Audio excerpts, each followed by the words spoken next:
Hay una imagen que casi todos tenemos en la cabeza cuando pensamos en los mayas y casi seguro que es falsa. O es un señor con una nariz muy grande y un tocado de plumas mirando melancólicamente una pirámide mientras calcula el ciclo de Venus, o es un salvaje con la cara pintada arrancando el corazón a alguien, pues en lo alto de un templo. El astrónomo pacífico y el guerrero sanguinario, dos polos opuestos, dos mentiras cómodas. Y lo que vamos a hacer hoy en este episodio, pues es indagar en este asunto, porque la historia de la violencia maya no es ninguna de esas dos cosas, es pues algo mucho más extraño, más humano y en cierto modo mucho más aterrador. A mí esto de los mitos me empezó a obsesionar con un libro, y no era un estudio geográfico ni arqueológico, era el diario de viajes de un tipo del siglo XIX llamado John Stephens, un abogado neoyorquino que en 1939 estaba metido en la selva de Centroamérica con un dibujante inglés llamado Frederick Catherwood, y andaban buscando pues ciudades perdidas y esas cosas. Y cuando volvieron y publicaron sus dibujos en Europa y Estados Unidos, alucinaron. Habían pirámides, estelas, palacios, pero claro, la gente no creía que lo que construyeron esas cosas hubieran sido salvajes, pues la lógica victoriana no podía aceptar que una civilización tan elegante, en su arte, su arquitectura y tan precisa en sus calendarios, hubiera tenido nada que ver con la sangre. Así que pues nació el mito. Según este mito, los mayas eran los griegos de América, reyes sacerdotes gobernados por el estudio de las estrellas, es decir, una teocracia pacífica, y si había restos de violencia, pues seguramente que eran culpa de invasores toltecas, esos bárbaros del centro de México, o simples exageraciones de los curas españoles pues para justificar la conquista. Y este mito pues aguantó décadas increíblemente, porque los propios textos mayas que empezaban a descifrarse hablaban de guerras, de capturas, de señores que flechan a sus enemigos, pero los epigrafistas se negaban a leerlo pues literalmente. Preferían pensar que un rey que captura a otro pues era una metáfora astronómica, una conjunción de planetas en el cielo. La venda en los ojos era bastante importante. Hasta 1946 que se topan con un edificio en la selva chiapaneca llamado Bonampak. Bueno, ya se habían visto templos, eso es verdad, pero este era distinto. En su cámara interior estallan el azul maya y el rojo de óxido de hierro en unas paredes que son puro cine de acción del siglo VIII. La famosa escena con guerreros con máscaras de jaguar, tocados de pluma, lanzas, prisioneros a los que le chorrea la sangre de los dedos, tortura ritual en la escalinata, y arriba el señor Chan Mukwak, que estaba de pie contemplando la carnicería con un porte imperial. Claro, eso no era una metáfora de Venus ya, eso era el horror y la gloria de la guerra retratados en un ápice de poder. Y aquí es donde la historia da un volantazo. Bonampak lo dinamitó todo, y del mito del Maya Pacífico pasamos al otro extremo. Pero tampoco eran unos salvajes sedientos de sangre, esa es la otra trampa, porque la guerra maya no era nuestra guerra, el sacrificio maya no era nuestro asesinato, o sea que no operaban bajo nuestro concepto de violencia, operaban pues bajo un pacto cósmico. Voy a intentar explicarlo con un ejemplo, y para eso me tengo que ir a Yaxchilán, una ciudad partida en dos por un meandro de los Umacinta, que es, por cierto, una barbaridad de sitio. Bueno, imagina el año 709 después de Cristo. Es un día de mucho calor en la gran plaza de Yaxchilán. Pues hay un silencio tenso. La gente lleva horas esperando, apretadas. Ahí tú sabes cómo va la cosa. Y el rey Itmanaj Paslan III, escudo de jaguar, ha vuelto de una campaña militar, pero no ha vuelto arrasando una ciudad enemiga. Ha vuelto con un solo hombre. Un hombre que va ahí con el pecho desnudo, las manos atadas, los adornos de su rango arrancados. Se llama Auk. y era un sajal, un noble de alto rango de la ciudad rival de Piedras Negras. La guerra no ha sido para conquistar su tierra, ha sido para cazarlo a él literalmente. En los textos la palabra capturar es chuk, que significa agarrar. Es la misma palabra que usan para, por ejemplo, pescar un pez. Bueno, el objetivo no es la aniquilación del enemigo, el objetivo es la captura de la persona sagrada del adversario, arrebatarle su esencia, su energía divina y traerlo a casa como el más valioso de los trofeos. Y ahora ponte en la piel de la gente de Yaxchilán. Escudo de Jaguar no es solo un rey, es un semidios, es el árbol del mundo que conecta el cielo, la tierra y el inframundo. Y su deber no es solo gobernar, es alimentar a los dioses para que el sol siga saliendo, para que el maíz siga creciendo, pues para que el universo no colapse. Y los dioses, en el momento de la creación, se sacrificaron, derramaron su propia sangre para dar vida al cosmos. Esa es la deuda original, ya le debes a los dioses. Entonces los humanos, pues, ¿cómo pagan esto, no? Bueno, con lo más valioso, la vida misma, pero no una vida cualquiera, sino la tuya propia, el autosacrificio. Los reyes y las reinas se perforaban la lengua, las orejas, el prepucio, con espinas de mantarraya, y se pasaban cuerdas de fibra por las heridas y empapaban papeles con su sangre para luego quemarlos. El humo, el kik, convertido en esencia, subía a los cielos y alimentaba a los dioses. Era un acto, pues, de poder y de comunicación. Las reinas de Yaxchilán, como la famosa señora Choco, se retrataban en las estelas en pleno trance, con un ancestro saliendo de las fauces de una serpiente justo después del sangrado. Vamos, que el dolor era como un portal místico. Y un detalle que vale mencionar son las armas. Por ejemplo, un arma que era casi sagrada, que era un arma de las élites, era la lanza con punta de pedernal. Pero había un arma que se usaba de una forma muy específica, que era el hacha de piedra. En las representaciones de batalla, como la de los vasos polícromos, ves a guerreros blandiéndolas, y es que no se usaban tanto para matar, sino para noquear, para dejar inconsciente al cautivo, porque obviamente necesitaban que estuviera vivo, porque un rey muerto en combate era un desastre, y un rey, pues, capturado vivo era moneda cósmica, ya sabes, para el sacrificio y tal.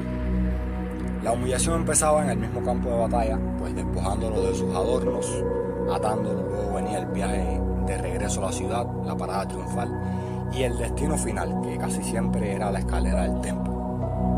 Pero vamos a parar aquí porque es fácil perderse en la épica de la batalla y olvidar lo que significaba ser ese cautivo.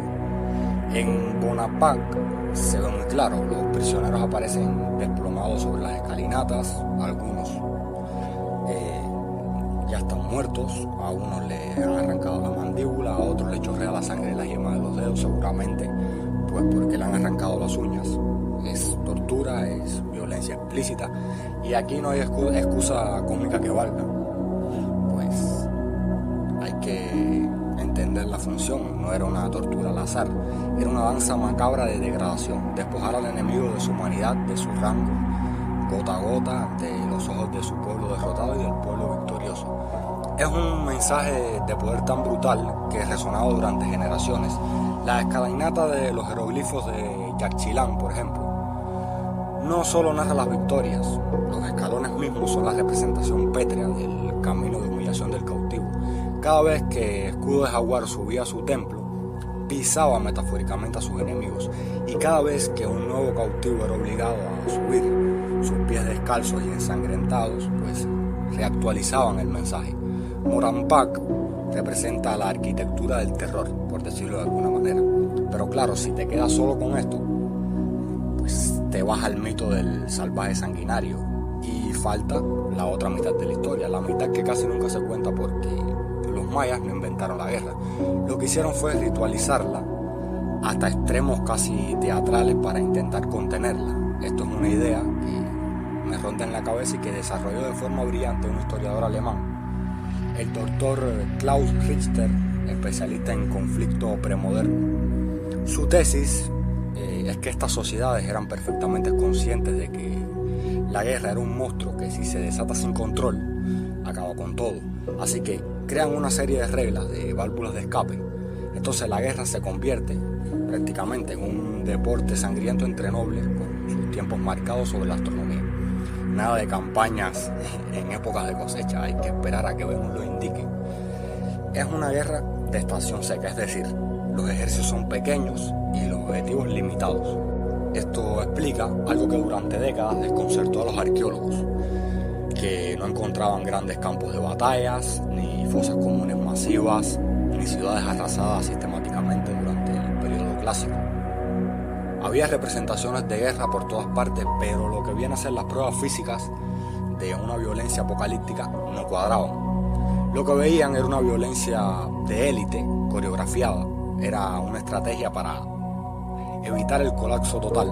El problema, y esto es lo trágico de la historia maya, es que el sistema se le fue de las manos. Y hay un punto de inflexión, un antes y un después en la historia de la guerra maya. El año 378 después de Cristo, que era un año como otro cualquiera en Tikal, lo llaman la entrada, y es que un extranjero llega de repente al poder. Siyaj Kak, un señor de la guerra que viene de la lejana y misteriosa Teotihuacán, en el altiplano mexicano. Ese día, el rey legítimo de Tikal, Garra de Jaguar, muere. Probablemente, pues, cuenta la leyenda que asesinado. Y se instaura un nuevo orden. Y se ha especulado mucho, que no está claro si fue una invasión militar directa o un golpe de estado de una facción pro-teotihuacana. Lo que está claro es que a partir de ese momento cambia la iconografía. Llegan las armas teotihuacanas, el lanzadardos, el atlati, los espejos de pirita como símbolo de poder, y sobre todo llega una nueva idea de la guerra, más expansionista, más imperial. Teotihuacán tenía un proyecto, y aunque su influencia directa duró apenas un siglo, la semilla del imperialismo quedó plantada en las tierras bajas mayas. La guerra dejó de ser solo un ritual para capturar reyes y se convirtió en una herramienta para construir imperios, como Calakmul, como el propio Tikal, la famosa guerra de las estrellas contra Palenque. Y cuando la guerra se convierte en una herramienta imperial, empieza a escalar, el ritual se rompe. Por ejemplo, durante el clásico tardío, la competencia era feroz. Ya no basta con capturar un rey rival, hay que humillar a todo su linaje, destruir sus estelas, quemar sus templos, desmembrar sus esculturas. Y a día de hoy los arqueólogos empiezan a encontrar pruebas de esto. En Cancuén, por ejemplo, una ciudad rica, próspera y sin fortificaciones, aparecen los cuerpos del rey y su corte asesinados, arrojados en una cisterna. Esto, evidentemente, no es un sacrificio ritual, es una ejecución sumaria, una purga, como quieras llamarlo, que siempre en cualquier cultura, después que el velo de la danza ritual se rasga, detrás aparece la cruda lucha por la supervivencia. Y en esta atmósfera de paranoia y competencia salvaje, la cultura entra en una especie de bucle. Necesitas más sacrificios para contener a lo que vendría siendo el sistema, tener contento a unos dioses que parecen no responder. Las sequías empiezan a golpear el sistema agrícola basado en ciudades-estados. Con una población desbordada se vuelve sumamente frágil. La guerra, que antes era la válvula de escape del sistema, se convierte en un acelerador del colapso. Las ciudades mayas, las ciudades en general, comienzan a amurallarse. La gente abandona las tierras bajas centrales. El mundo clásico maya no muere de un cataclismo, por decirlo de alguna manera, se desangra lentamente, pues en una espiral de lo que vendría a ser violencia, hambre y por supuesto pérdida de fe en los reyes que ya no pueden traer la lluvia. El sacrificio humano al final no pudo contener la caída. Y es curioso porque el mito del sacrificio masivo y descontrolado es el que mejor le vino a los españoles para justificar la conquista, y a los aztecas, cómo no, para construir su propia leyenda de poder. Porque cuando hablamos de sacrificios masivos de miles de personas en un solo día, no estamos hablando del mundo maya clásico, estamos hablando del postclásico del altiplano central, de los aztecas. La arqueología maya pues simplemente no respalda este tipo de hecatombes, pero hay una imagen, una solita, que nos obliga a replantearnos todo. Es un mural en un sitio que no esperas, Chichén Itzá, el templo de los guerreros. Estamos ya en el posclásico, en un mundo yucateco, en que el contacto con las ideas del mundo maya pues empieza a permear. El mural muestra una aldea junto a un lago. Guerreros con armas pues, atacan a chozas de pajas, unos arrastran a mujeres por el pelo, seguramente, terminándola, pues, ¿sabes? La violan y tal. Otros cuelgan a los ciudadanos de los árboles. No hay dioses representados, no hay escalinatas y no hay reyes con tocados. Solo el horror de una guerra contra civiles. Es la imagen más terrible que nos dejaron los mayas y la más real. Esa sí es nuestra guerra. Y demuestra que ellos también la conocían. Entonces, ¿con qué nos quedamos?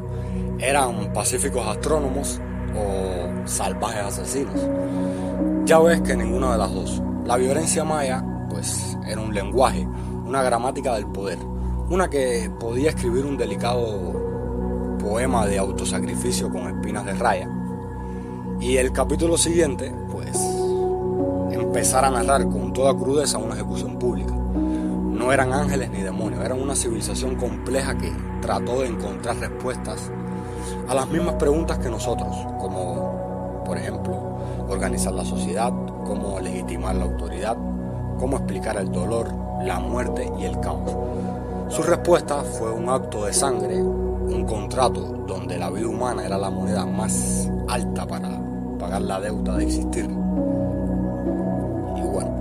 Hasta aquí el episodio de hoy. Espero que este primer episodio sobre los mayas les haya gustado. Recuerda darle like, comentar y muy importante suscribirte en iVoox para no perderte los próximos episodios. Dicho esto, me despido. Esto fue Travesía Geográfica y nos escuchamos en el próximo episodio. Un saludo.